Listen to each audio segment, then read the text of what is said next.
Are you feeling lost, abandoned, or like the world you knew has fallen apart? It's a feeling that can consume you, leaving you questioning everything you thought you knew about life, love, and trust. You're not alone.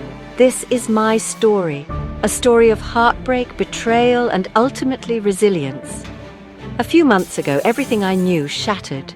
It wasn't just my heart that broke, it was my sense of security, my plans for the future, and my belief in the life I thought I was building. My husband and I? We were a team, or so I thought. We had dreams, plans, and a life that seemed picture perfect from the outside. When I found out I was pregnant, I was thrilled, and a little scared, but mostly hopeful. Hopeful for the family we'd build together, for the love that would grow even stronger with a child in the picture. I imagined late nights rocking our baby to sleep, first steps, first words, and a lifetime of shared memories. But life had other plans. It started small, late nights at work, texts he wouldn't explain, a growing distance I couldn't quite put my finger on. I told myself it was just stress, that we'd get through it.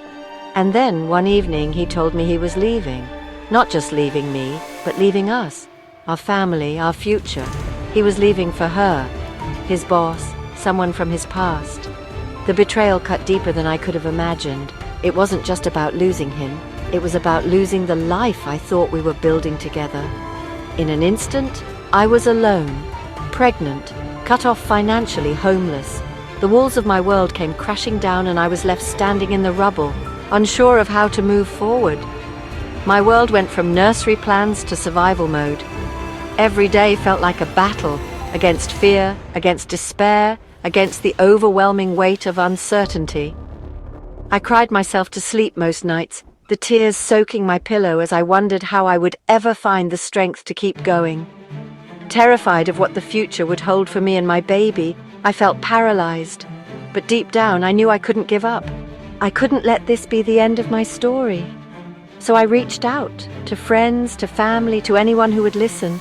I learned that asking for help isn't a sign of weakness, it's a sign of strength. I discovered resources I didn't even know existed. Community centers, support groups, and kind strangers who reminded me that I wasn't alone in this fight. And day by day, I started to rebuild. It wasn't easy. There were setbacks, moments of doubt, and days when the weight of it all felt unbearable. But I kept going. To anyone out there feeling abandoned, broken, or lost, this is for you. I want you to know that even in your darkest moments, there is a glimmer of light waiting to be found. You are stronger than you think. You are capable of more than you realize. And you are not alone in this journey. Lean on others. Share your story. Ask for help. There is no shame in seeking support. It's how we heal, how we grow, and how we find our way back to hope. You don't have to do it alone. Thank you for listening. And if you need a reminder, look around you. There are people who care, who want to help, and who believe in your strength. We're stronger together. Take care of yourself and never forget, you are not alone.